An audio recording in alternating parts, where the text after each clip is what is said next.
Okay, thanks to you all for coming, and very much thanks to Susan and Patricia. Susan is our geologist that we take everywhere, and she's been able to figure out much more specifically the actual types of stone used in the megalithic structures more than any other geologist in the world, because she's very open-minded, but she's also methodical. So she'll never really give you an answer immediately, but she likes to have a bit of time to figure things out. And Patricia is the goddess of metaphysics of ancient Egypt. She's phenomenal.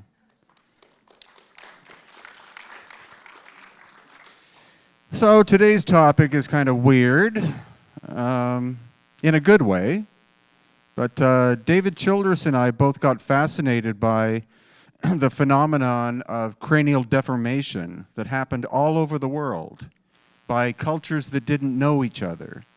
And on average, that was 2,000 years ago, but up until the 20th century, and then much, much farther back in time. And so the big question is why, and in every case, in every culture, it's the nobility whose children had their heads bound at birth to alter the shape to make them look different than the normal population. But how would you come up with an idea like that? Why not just wear a fancy hat or something? Because it's a very dangerous process. And what levels of experimentation were involved to see how fast you could do this, or at what point you killed the child? So this is the book that he and I co-authored.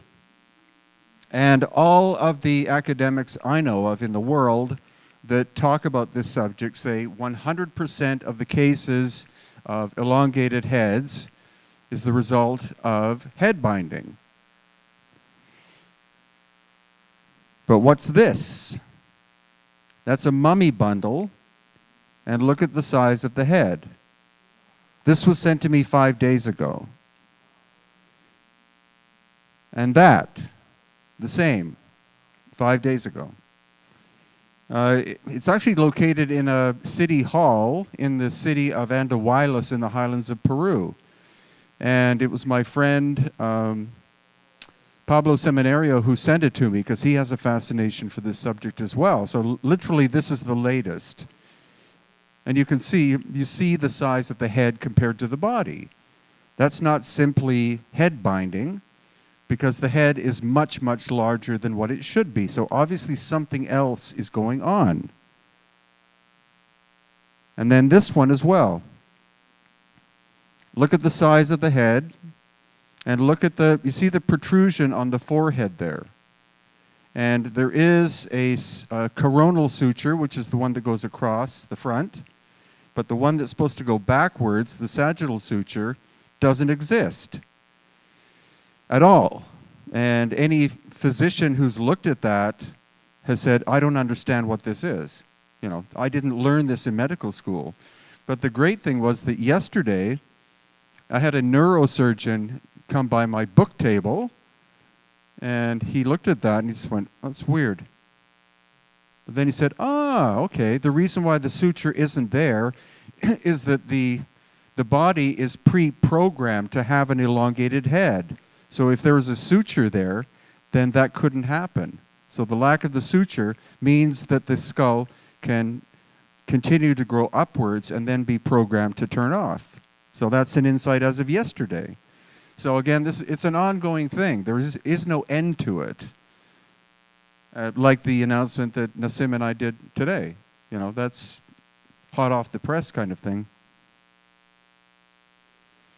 So I decided to write my own book about the phenomenon of elongated skulls located in Peru and Bolivia, and to see if all of the cultures, again, is there a source culture where this begins?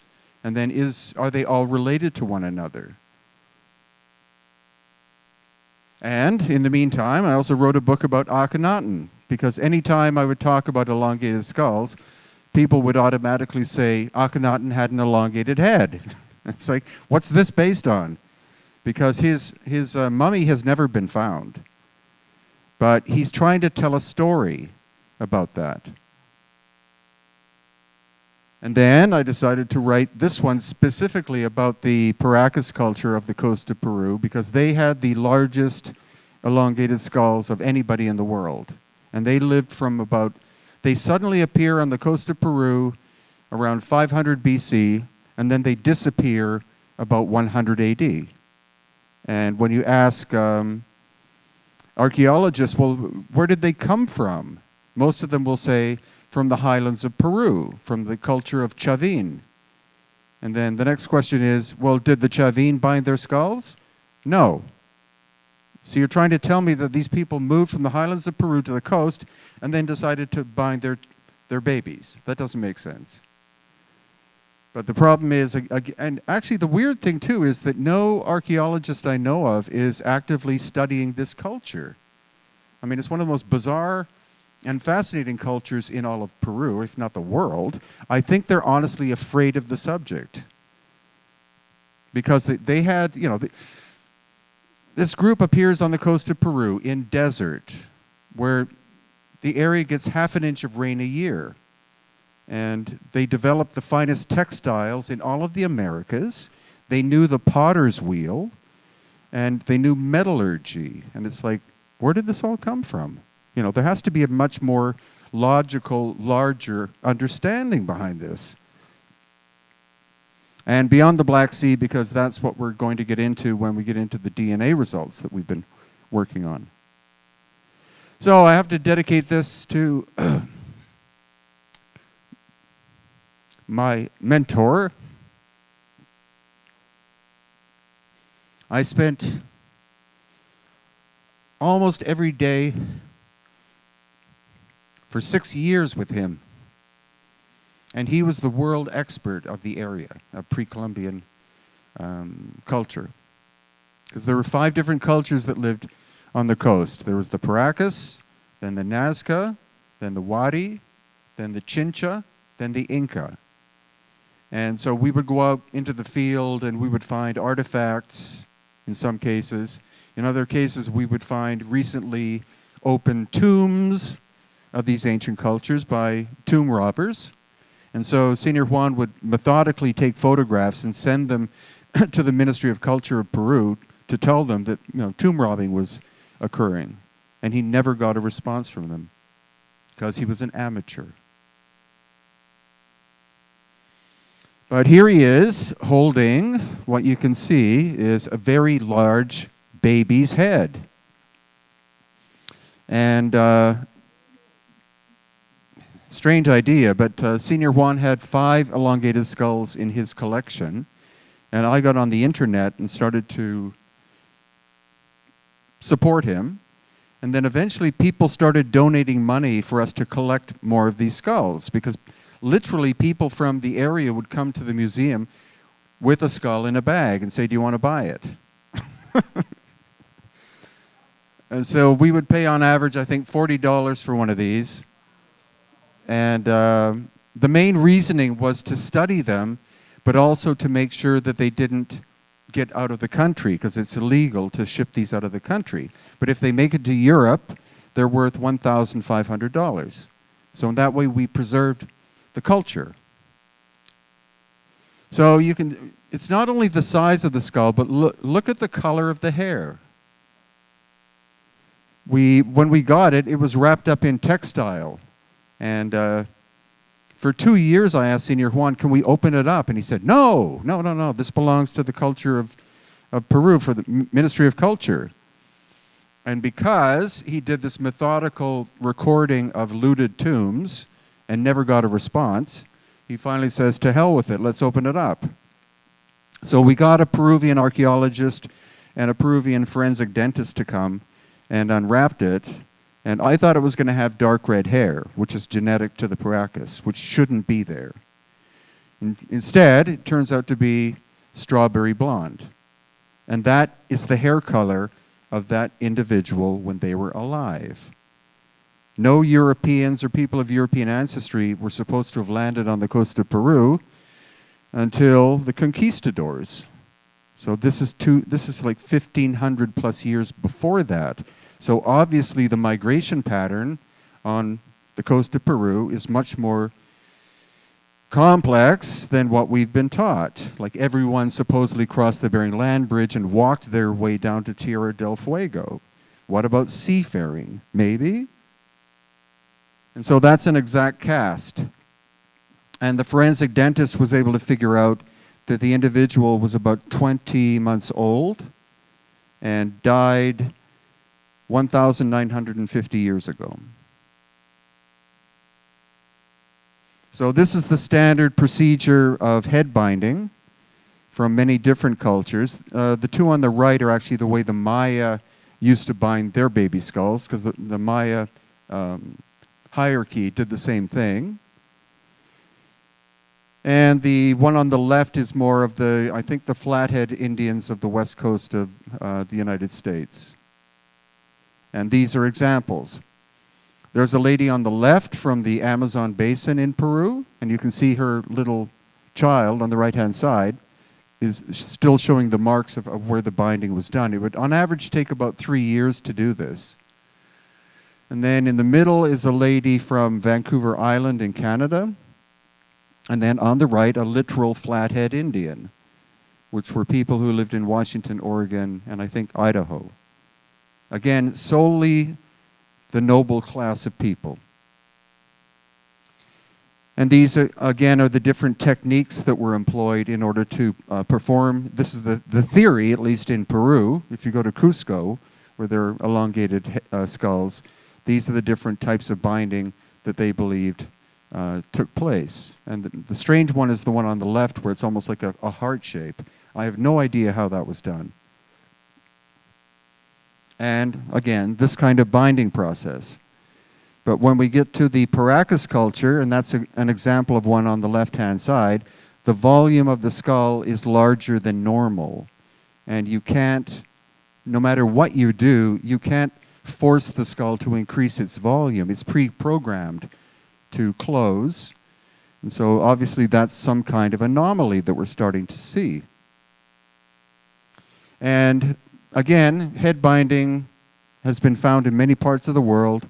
Melanesia, Attila the Hun, the mound builders, the megalithic builders, throughout different sites in the west coast of Canada, west coast of the US, into Mexico, and of course the Andeans and the coast of Peru, and as well in parts of Africa.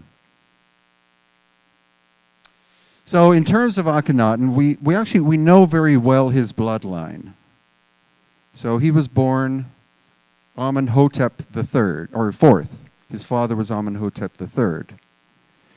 And what happened was, he was very, as many of you will know if you've read anything about Akhenaten, he was very rebellious.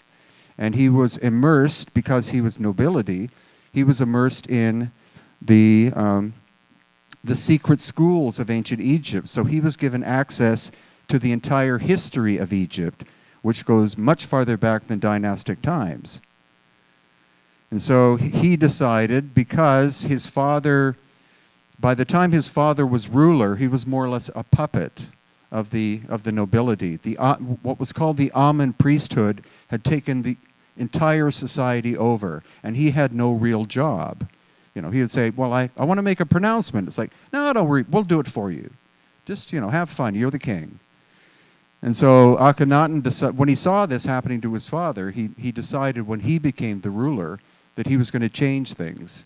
So the first thing he did, I think, is he changed his name to Akhenaten, which means the shadow of Aten, because he knew there was a time period way before when the time of Aten existed. That was the time of full consciousness. And then after that, it's a cycle of 5 different stages. The 4th stage, okay, actually, Patricia will help me with this. The first stage is, the first stage is, like there are 5 stages of the sun. The sun isn't called Ra. Ra is a stage of the sun. So the first stage is Kepler, and that's the dung beetle rolling the dung ball, symbolic of the sun being brought into the heavens. And then next we have Ra, which is the rebellious aspect. It's the 5 stages of the sun, the 5 stages of a human life, and the 5 stages of the great cycle. So Ra is the 2nd stage. That is when it's being energized.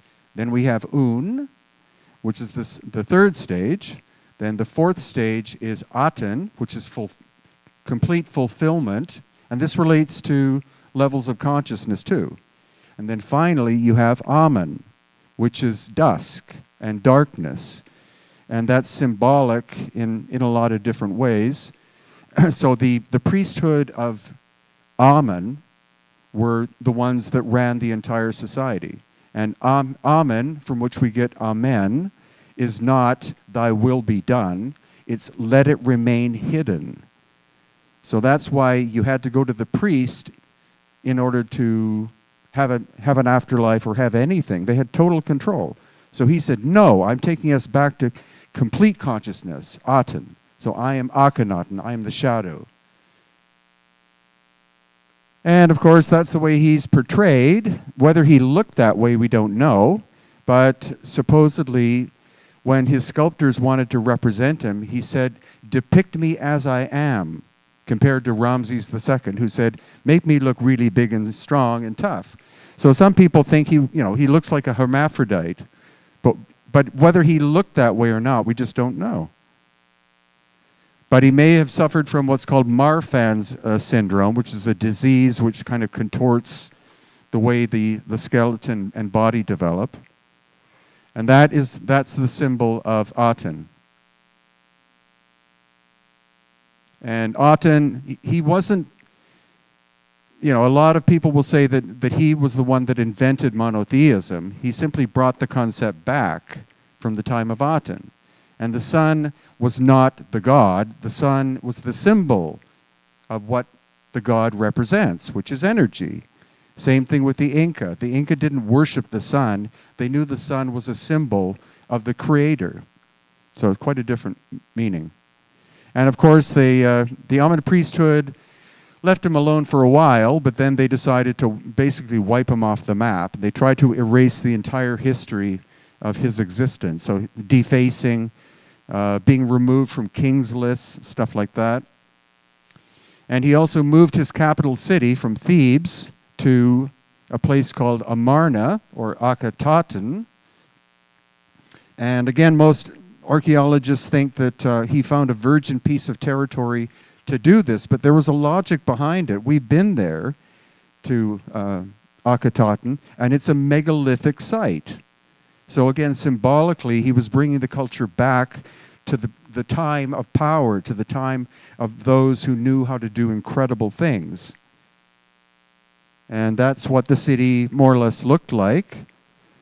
And by the time the Amen priesthood took him and Nefertiti and the 6 daughters and murdered them all, then it turned into that. They tried to literally wipe his existence off the map. But these depictions, there's Nefertiti wearing a crown that's a little bit big, and there's him, again, but the daughters are shown with bound heads, and they're elongated. So he's doing something symbolic here. And I think what he was doing, especially with the daughters, it's the busts of the daughters more than him. I think he was making a statement of, this is where I come from. Like, this is my genetic background. I go back to the time of the great ancient ones, and that's what they looked like. And anyway, you would have to have some kind of example to base this on. Inventing that shape would be difficult because anatomically it looks correct if you had an elongated head. And that is actually Tutankhamun. So you can see he did have an elongated head, a depression on the top of his head, and then his cerebellum in the back is distended. And you can go to the Valley of the Kings and see him to this day. But what the officials have done is they put a blanket underneath his head to hide the fact that his head looks different. But we have, there are X-rays that were taken. You can always get around these guys when they try to cover something up. There's always a mistake. So, though the most The area of the world that has the most elongated skulls is Peru and Bolivia. And you can see from that example, photo I illegally took in the back of the Ica Museum, all sorts of different shapes and sizes. And they could represent different levels of the society in terms of binding of the skull. And also, curiously, if you look at this line going this way, the diagonal line, going from Cajamarca down to Potosi, those are the locations of all of the megalithic sites in Peru and Bolivia. They're all in one line. And that's where you also, at every one of these ancient megalithic sites, you find elongated skulls.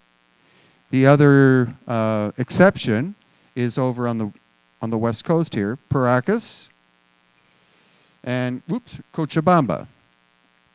So in South America, this is the oldest culture that probably did head binding, and they were called the Chinchorro. They lived on the coast of Chile about 6,000 years ago. But it's tough. I mean, that's very complex binding, so it is possible that there was a genetic component as well involved in it. Because to bind something and create that shape, you're altering the shape of the brain. And you could obviously also kill the child if you push it too far. Then that is, that's near the salt flats in Bolivia, and you see that simple head binding. You see where the back of the skull and the forehead are flattened. So that's not changing the volume, but that's changing the shape. And here again, the one on the right, you see flattening of the back of the skull and partial flattening of the forehead, but the one on the left is different. And this is the Huancarani culture that lived in Bolivia about 4,000 years ago. And this is at Pumapunku in Bolivia. See, that kind of looks like the Akhenaten shape to some degree. But there seems to be no genetic relationship between these cultures and the Paracas of Peru, because you can tell by comparing textiles and ceramics and stuff. There's always an influence from your ancestors, but in this case, completely different. And then this is an example at Silustani, which is near Lake Titicaca. And that's a 2-year-old child in a museum at Lake Titicaca. I think that one, there's no sagittal suture, so I think that one was born with an elongated head. And this one is called Waiki, and it's located in a museum in a little town called Andahuaylias. Waiki's head is the size of her torso. And look at the size of the eye sockets. And Waiki has been DNA tested 3 times, and we were able to get the maternal DNA 3 times. And the haplogroup, which is the genetic background, was B4, which is typical of Native Americans of that area. So the question is, what was Dad? Unfortunately, the nuclear DNA, which is the paternal side, was unsuccessful in all 3 cases. But I think we're looking at an alien-human hybrid. How else can you explain it? Mom's full-blown normal human. Dad had to be something, very different, but able to breed with that population. So here you see the profile. Waiki's also missing 2 sets of ribs. And also the rib cage looks like it's turned upside down.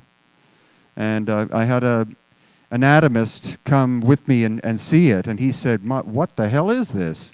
And it's not fake. It's a real specimen that was found about 10 miles from where the museum is.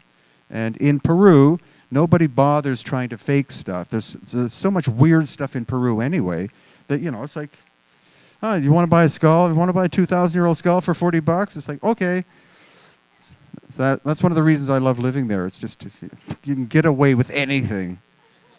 Yeah. And the government doesn't care, except when we did the DNA testing. Then they cared a lot.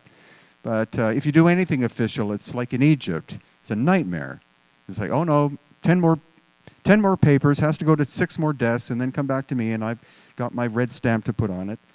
We'll get into the DNA results, but that took 3 years, just because of the bureaucracy, not because of the procedure we were doing. It's just wacko. And then that's the fontanelle, which is the top of the head. And you can see it's not closed. So in a normal baby, that would close at 2 years. So then you obviously say, well, I guess it was about 2 years old when it died. But again, look at the size of the eye sockets. And does a 2-year-old baby have molars? Nope. So again, if you're looking for something like, maybe an alien, but definitely a human something hybrid, you look for anomalies like that. And the teeth by itself is telling you something's really different about this. And also this one was found in the same cemetery. It was a royal cemetery. And that was a 15-year-old girl. And that rather crude reconstruction was actually done on top of an actual skull. So it's not an artist's interpretation. They just built up from what they were working with. And these are located in what's called the Coricancha in Cusco, which was the Inca Holy of Holies, dated at the 15th century, but they've never been carbon-14 tested. So this again is an archaeologist presuming that it's Inca and it's from that time period. But one of the odd things here is the one on the far left. You see there's a suture line coming down the forehead, which is not normal whatsoever. And this one, that's about a 1.5-year-old baby that was found in the Cusco area, quite possibly Inca, but look at the size and the shape of it. If you tried to bind to get that shape, you would kill the child. So there has to be a genetic component in it of an ancestry of having an elongated head. And this is in a quarry actually near Ollantaytambo. Look at the one on the right-hand side. Look at the size of it in comparison to most of the others there. Absolutely massive. And this is another baby's head. One of the curious things we're going to keep seeing, again, is this protrusion in the forehead like that. And this one also, I think, is missing its sagittal suture going backwards. And then this is another collection in a town called Wari. You see the one in the middle, and the one to the right behind it, and the one in front on the left-hand side in comparison to the other ones. Like there's a major difference. And you also see a lot of ancient surgery that was like brain surgery that was going on.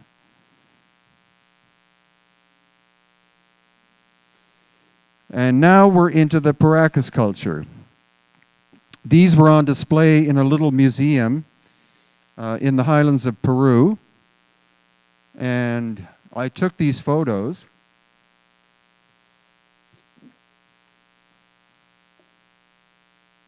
And put them on the internet.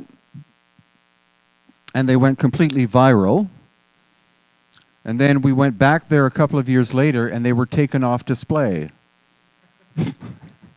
And I asked the curator, I said, why have you taken them off display? He said, well, we want to preserve them in boxes in the basement, which is called cover-up. But anyway, I got to be able to film and photograph. And look at that.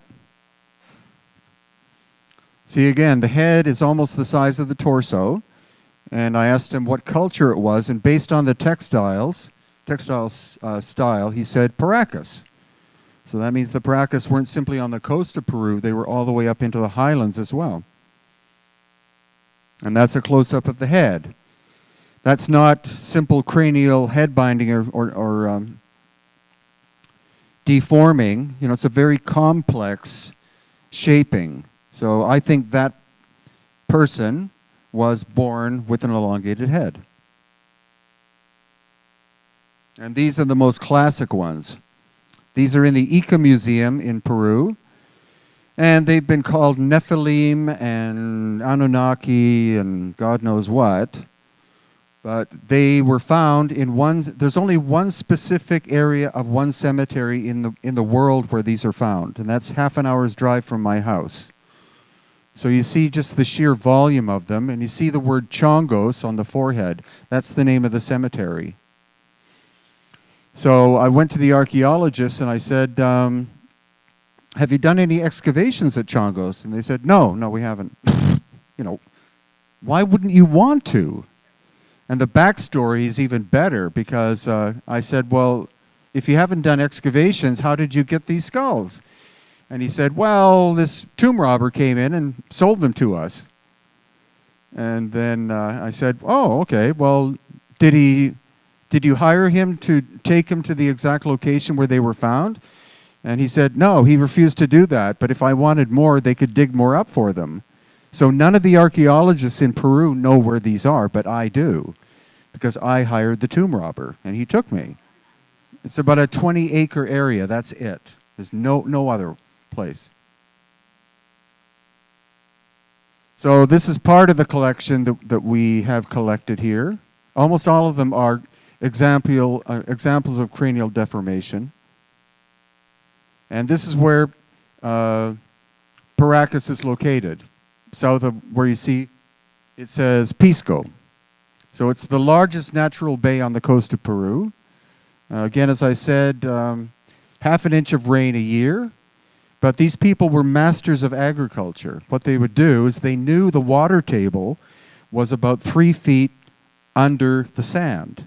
So they would simply mark off an area to be where they wanted to grow food, and they would take the sand down to about 2.5 feet, plant the seeds, and then once the roots touched the water source, you didn't have to irrigate them. And that's also, we're going to see part of the secret of Nasca, because this is the Nasca area. And also, there's a plant that grows on the coast called totora, which is a reed. And from that, at Lake Titicaca, you can build boats. And this is one of the last of the great boat builders. But it's also located on the coast of Peru, in Paracas. And also cotton grows there and has done for 8,000 years. So there you have the raw materials for building a boat or a ship. And what we know, again, it's through the artifacts. This is called spondulus shell. It's only found on the coast of Ecuador. So how would it have gotten from Ecuador to Peru? One way would to be traded from one tribe to another all the way along. The other way would be to build a boat. The wind blows 80% of the time from the south to the north. 20% of the time it blows back south. So I think actually that the Paracas people were master navigators from a lineage, which we'll get into, and they simply would sail up the coast and bring things with them to trade, and they get the spondulus and gold and also emeralds and take them back down home. Because we find those in the archaeological record in Paracas. And this is called the candelabra or candelabro. It's on the side of a mountain. It's 500 feet tall, and it's part of the Nasca system. The Nasca system of geoglyphs and lines go from Paracas all the way to Nasca. That's 200 miles. So most people just know of the so-called Nasca lines, which there are about 30 of, like the hummingbird and the monkey and the what else? Hummingbird, monkey. Well, and spider, exactly. But in between Paracas, where this is, and Nasca is an area called Palpa, and that's where the flat mountains are. And there are 1,600 of these geoglyphs there. Much smaller, but very bizarre. Like they're anthropomorphic. There are left-hand turn signals. It's just like the whole landscape is these things. And though this And those were created by the Paracas culture before the Nasca arrived. The Nasca arrived around the time of Christ, and it wasn't a happy experience. So this is the first one I ever saw in Senior Juan's museum, and it has natural red hair, and you see the complexity of the design of it. So I think, again, this is one that had quite a bit of natural elongated skull DNA in it. But of course, you would have mixing of cultures in this part of the coast, because a family can't keep inbreeding with each other, or else you wind up with deformities. So that's the process of what happened. Eventually, it was a small group probably that arrived at Paracas, and then over the course of time and generations, they would have to breed with outsiders who were Homo sapiens sapiens. Gradually, the skulls began to shrink, so then the head binding began in order to compensate to make sure the royalty didn't look the same as the commoner. And this is another style found in Paracas. It could be cranial deformation. That is definitely cranial deformation. You see the flattening of the skull, the back of the skull and the forehead. And this was the last of the Paracas. At this point in time, they were probably 95% local indigenous people. But what's that? Cranial deformation, head binding. I think that's what the original ones looked like. Again, you see the protrusion in the forehead, large eye sockets, very robust, very powerful jaw. And that's a comparison. One to the, normal human on the left, early Paracas on the right. And this is just displaying, again, the sutures, the coronal suture coming across the front, and then the sagittal suture going down the back.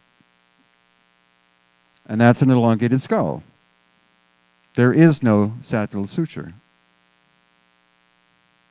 Even if you look inside the skull, you can't see it.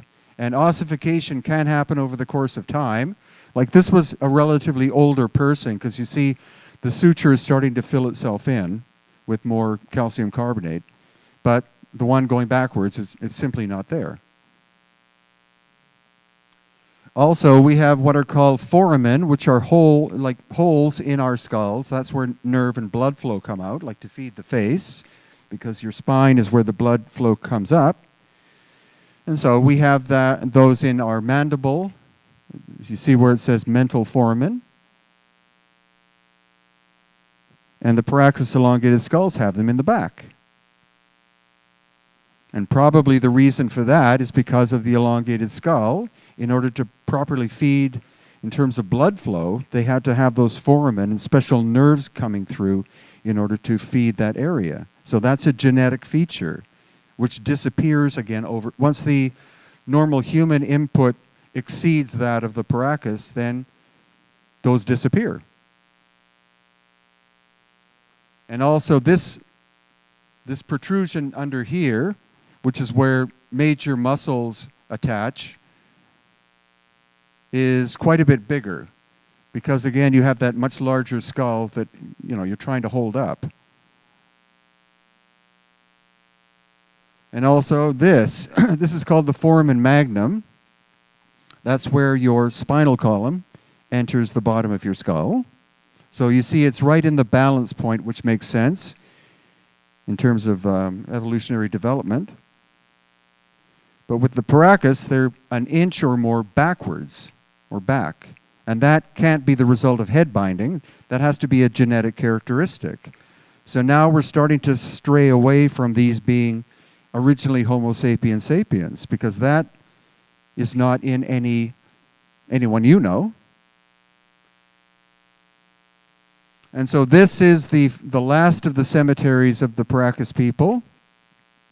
All the skulls have cranial deformation, and each one has evidence of a blow to the head.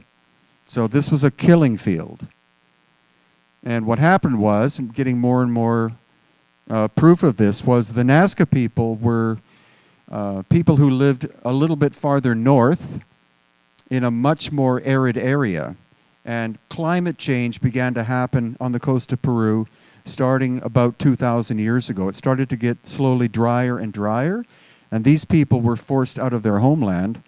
And what you see, you see the green fields in the background. That's agriculture that's 2,000 plus years old. Again, they lowered the elevation to get to the water table.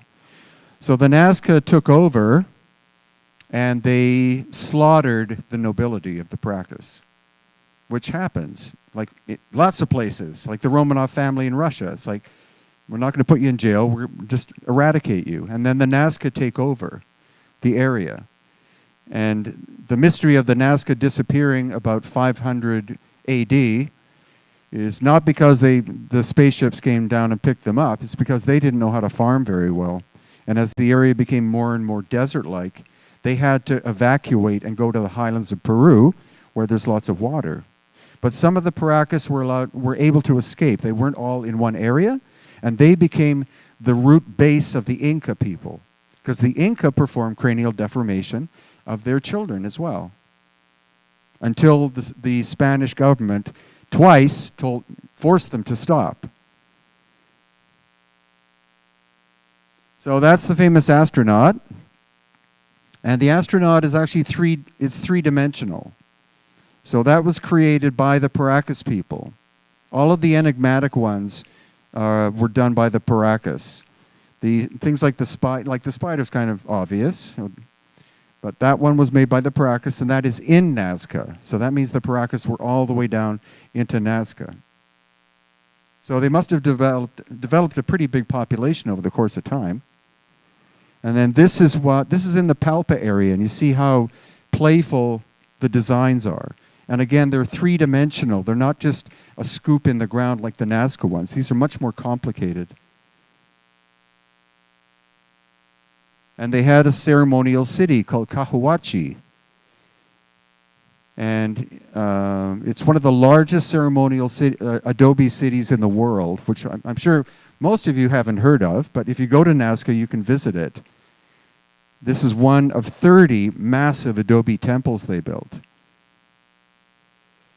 And found there during the excavations during the Nasca time, because the Nasca, of course, took over the ceremonial city, is they found the elongated skulls used as trophy heads. And what they now believe the Nasca did is, as they were screwing up their environment because they didn't know how to farm properly, they also defoliated the entire area. It was like African savanna with these trees which fixed nitrogen into the sand. So that's how you could get good agricultural production. But they chopped them all down to make fancy pottery. So they wiped themselves out. And what's believed now is that they dug up the ancient Paracas skulls and they used them for divination purposes, praying that they would bring the knowledge of agriculture and rain back. But that didn't work. And that's what a natural Paracas skull looks like. You see the dark red hair. Two hair experts have examined many examples of the red hair. And it's thinner than Native American hair. It's of a different cross-section shape. And it's naturally dark red. So that is Caucasian. So that means maybe the Paracas came from somewhere else. And that, again, there's the baby on the right-hand side that we saw earlier. Unfortunately, a mold was made of it, and the guy, Joe, who was making the mold, he sprayed some kind of chemical onto the skull so it wouldn't stick to the mold, and the hair, and within 5 minutes, the hair went from being strawberry blonde to that darker color. But on the left-hand side is a 1-year-old normal human baby. On the right, a 20-month-old Paracas. And even their god, who's called Khan. That's where Khan Tiki comes from. Khan is depicted as having red hair. And many more examples of this in some of the ancient cemeteries in that area. Black hair will never bleach by natural methods into red. I mean, you can't bleach it to do that, but Black hair always remains black if it's put into a tomb, especially this environment, which is so dry. It's a perfect place for preservation. So that's what archaeologists will say. They say, well, it's 2,000 years old, black hair turns red. And then you ask someone who's a hair expert, and they say, no, black hair remains black. And there's a blonde one.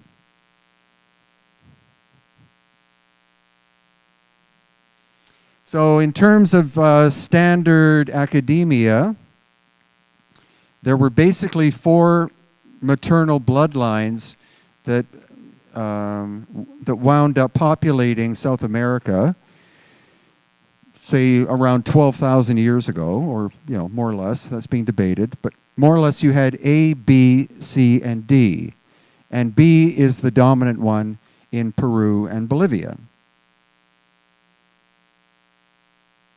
So here we have the baby, and the baby was DNA tested. And the baby's mother was U2E1. And you can see there what it says, West Eurasia. So that means migration. And then this one is from H1. Which is found in Scandinavia, but also around the Black Sea and Caspian Sea area. And there's the baby when it was still wrapped up on the right. And so the one on the left, H2A. And you can see once again the epicenter more or less is the Black Sea and the Caspian Sea. So we're getting a pattern going here, because we had 18 skulls tested, only 2 turned out to be Native American, and all the rest are what you're going to see here. And even 4 wound up being unknown. So that was quite curious, because what the DNA test does, every ethnicity in the world that exists has been DNA mapped.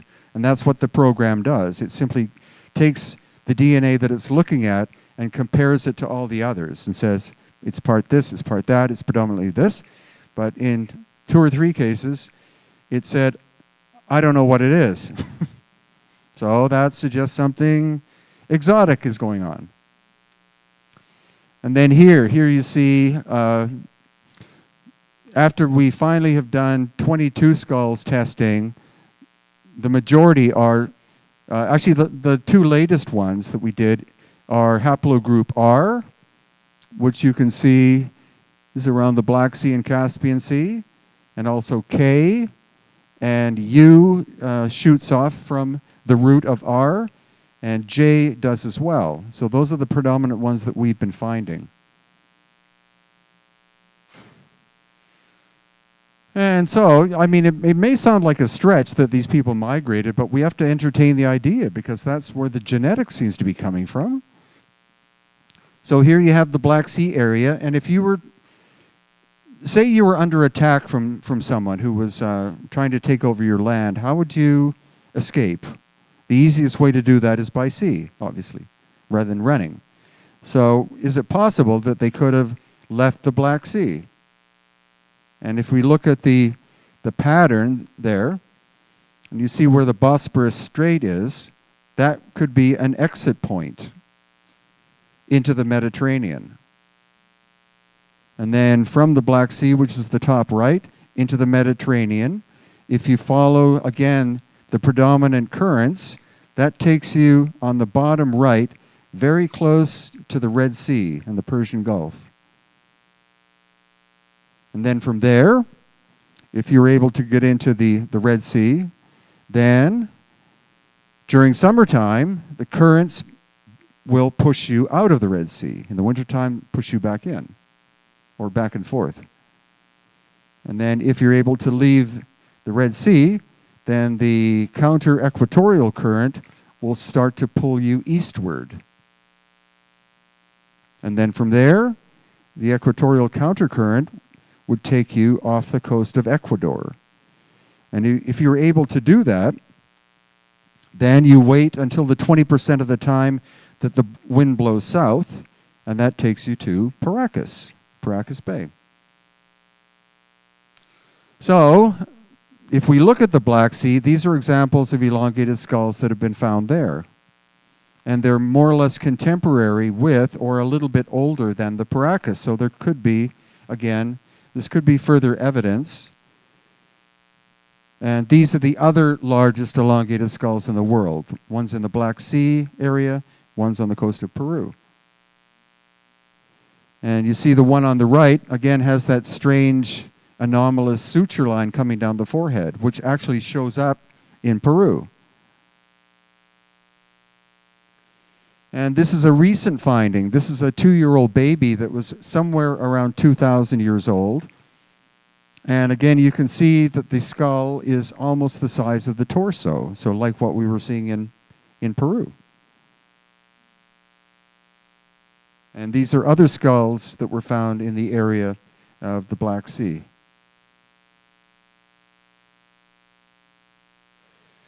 And this is a recent find from about 6 months ago. And that too, to me, looks like very much a natural shape. And that's the actual skeleton that they found.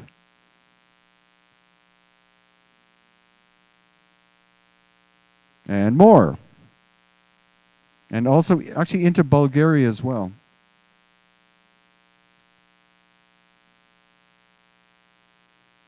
So that's the area I think is the possible source of these people, the Crimea.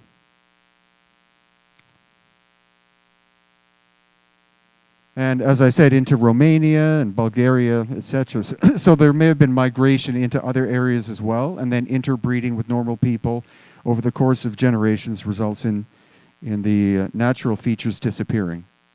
Because you find elongated skulls in Germany, and France, and even at Stonehenge, if some of you went to Maria Wheatley's talk.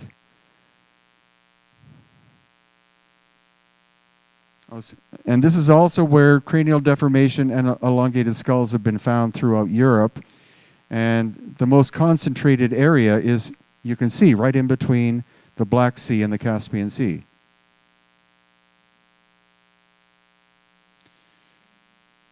And that was an 8-year-old child from Paracas on the coast of Peru, called Cinnamon.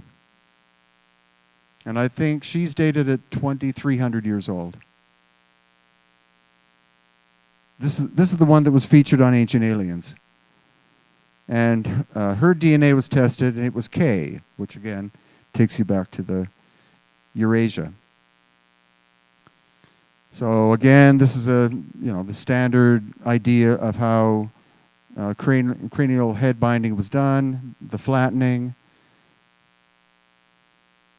But look at the difference. There's a cranial deformation on the left and a Paracas on the right.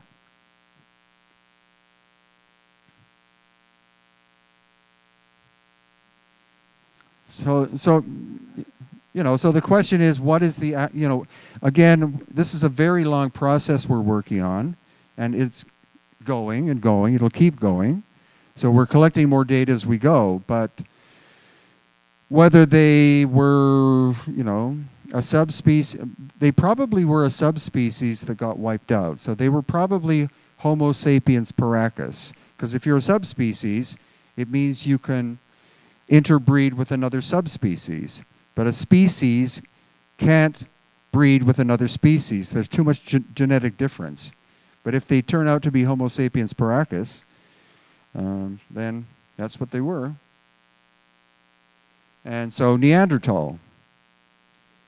So a lot of you will probably have about 3% Neanderthal in your system. So Neanderthal is a subspecies of Homo sapiens. And then also the recently found Denisovans. They're very attractive people, aren't they? But again, some of you may have Denisovan. And then this is a product of the crossbreeding of the two. So the two of them are subspecies. Successful breeding.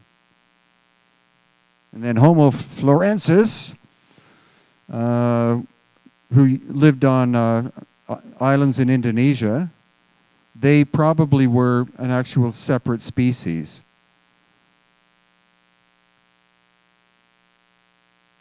So there's Marcia Moore with an exact casting of the cinnamon skull, and she did facial reconstruction of it, and that's what she came up with, of what the original Paracas looked like.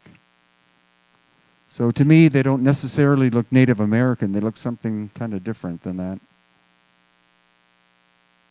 And that's photographs of the actual cinnamon skull. You can see again the bottom left that the foramen magnum is like way back, like an inch back from where it should be if it's a Homo sapiens sapiens. And this is her doing the actual reconstruction.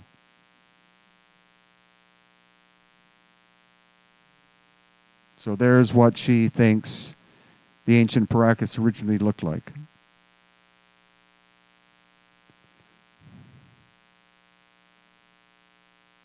And that's what she thinks the neck structure looked like, because the foramen magnum is half the diameter of a normal human being.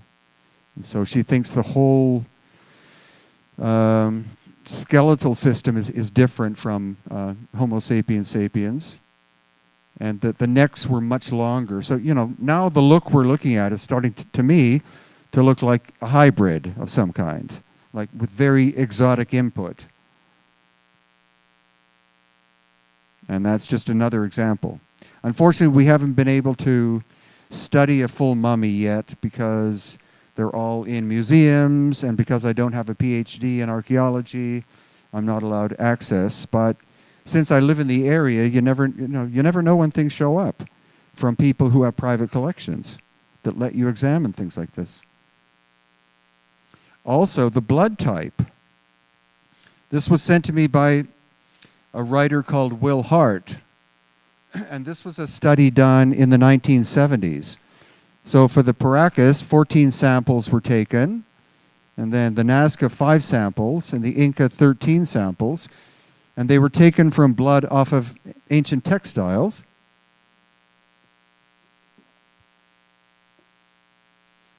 And everyone who is full-blooded Native America from Mexico down to the southern tip of South America are 100% blood type O. So here you see with the Paracas, 28.5% A, 7.1% B, 21.4% AB, and only 43% of O. And even the Nasca are curious too. AB 40%, O 60%. So obviously there was migration to that part of the world in the very, very distant past, because the Paracas existed from, say, around 600 BC to 100 AD, then the Nasca from 100 AD to 500 or 600 BC, and then the Spanish don't arrive until the 16th century. But this study was published in the 1970s, and as soon as the researchers' colleagues found out, it was ripped from the record. But Will was able to find a copy for me, and there it is. So here, this shows you where blood type A is located in terms of high concentration. So you're seeing that the area of the Black Sea and the Caspian Sea is pretty high, like 30 to 35%. And then blood type B, again in that area, reasonably high. So there was an ancient presence there. But you see South America 0. You see with A, 0%. B 0%. And then O, 90 to 100%. And that shows the geographic distribution of the blood types. So South America, 100% blood type O. So these people had to have had ancestry from somewhere else. And you can see that the area of the general region of the Black and Caspian Sea show presence of A and B at least. And this is a fetus that was drawn in the 19th century that was 7 to 9 months old. Done by a master illustrator. And you see the size of the skull compared to the body. So this individual would have been born with an elongated skull and supposedly a full set of teeth. And then we have this one. This is located near Lake Titicaca. Finally, a complete skeleton to look at. And we're going to go back, and the curator has said we can take DNA samples from it. The funny thing was that I went to Tiwanaku and Pumapunku with a friend, Ken, and Ken was a physicist. And so he wanted to see Pumapunku because he wanted to measure the magnetism and all this stuff there. And at the end of the day, we ran out of things to do, and we had a full day the next day. And I said, well, Ken, how'd you like to go and see if we can find this museum that has these strange skeletons? And he said, oh, that sounds good, because I'm also a radiologist.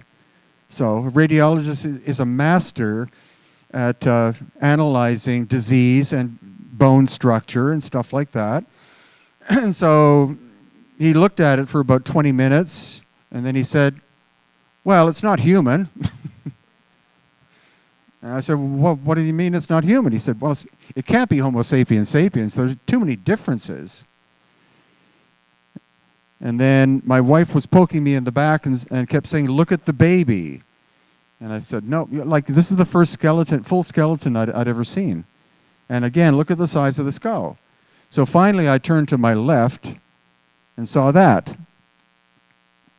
So there again, the skull is the size of the torso. And Ken, who's a medical doctor, said that was a 7 to 9 month old fetus. And so on the drive back to La Paz in Bolivia, Ken and I didn't speak a word to each other because he and I were just in shock. And then finally we got to the hotel, and Ken said, what do you want to do for dinner? And I said, I'm going to bed now, because my brain was about to explode. So the next morning at breakfast, Ken came in, and he said, I'm 90% certain that was mother and child, and that they both died during childbirth. So that means that's a baby that was going to be born with an elongated head. So there's the genetic proof. So compared to what the academics say, where say, no, it's all head binding. It's like, not with these examples. And then this one, that was lent to me for 3 days. That was a newborn baby. And look at the size of the head. And the arrows are pointing to the eye socket and to the mouth. And there again. And you see the neck is way to the back.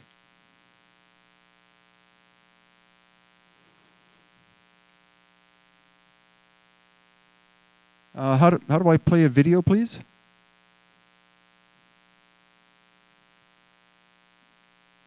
And you see the red hair, and you see the overall shape of the skull.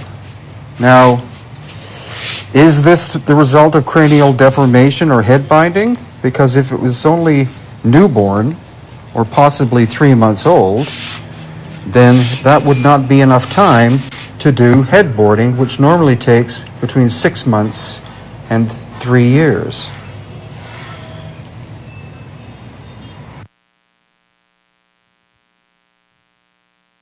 And here we have a frontal view. Okay, now this one.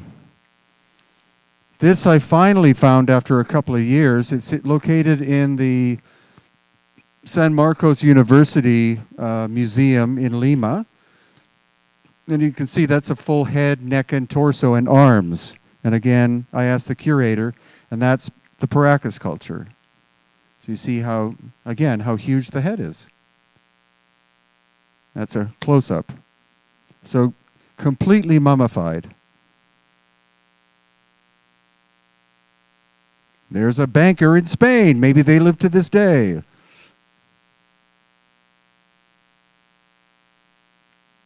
And then this is one more video.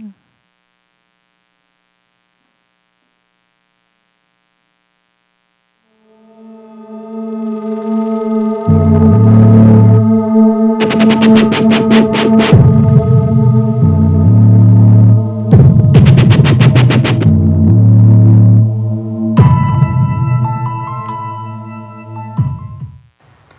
this is Brian Forster, and there's been an ongoing debate about the elongated skulls of Paracas, Peru.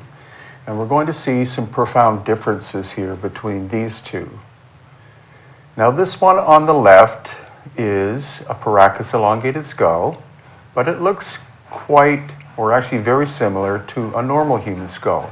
There you see the sagittal suture on top of the skull heading backwards, like every normal human being has. And then when we have a profile shot here, you're going to see the flattening of the forehead and the flattening of the back of the skull. So that is cranial deformation. And that's what academics believe that all of the Paracas skulls are. But we're going to be looking at another one, which I believe is actually a natural elongated skull, as in it was born elongated. There again, you see the sagittal suture, which is common in Homo sapiens sapiens.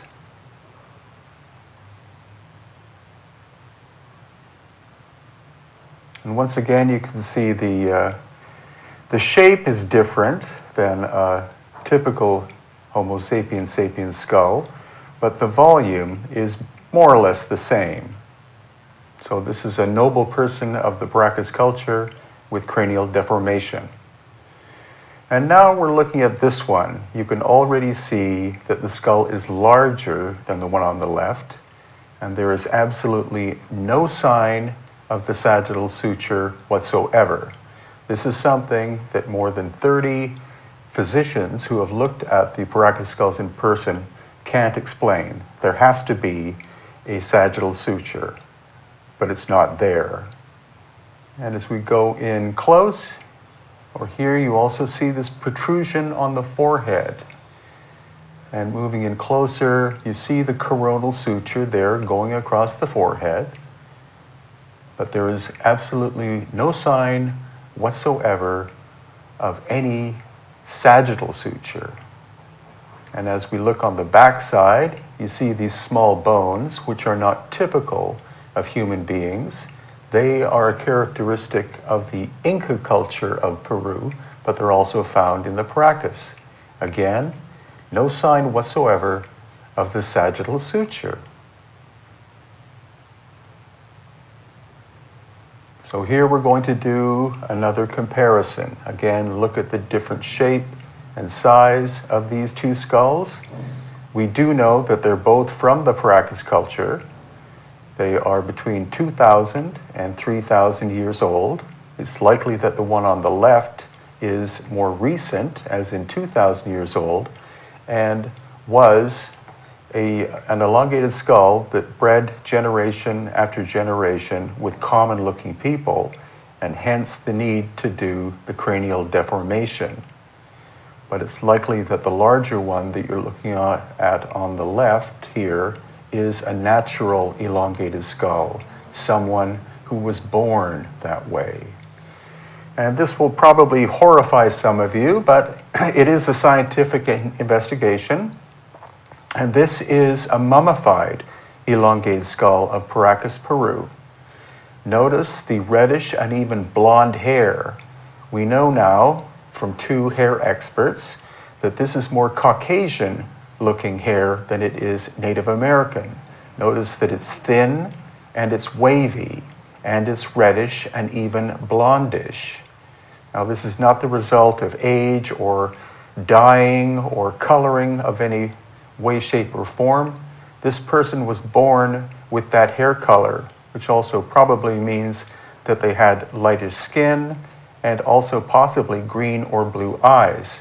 Hence, the DNA also indicates that their origin appears to be the Black Sea, Caucasus area of Eurasia. That is what the DNA results are telling us.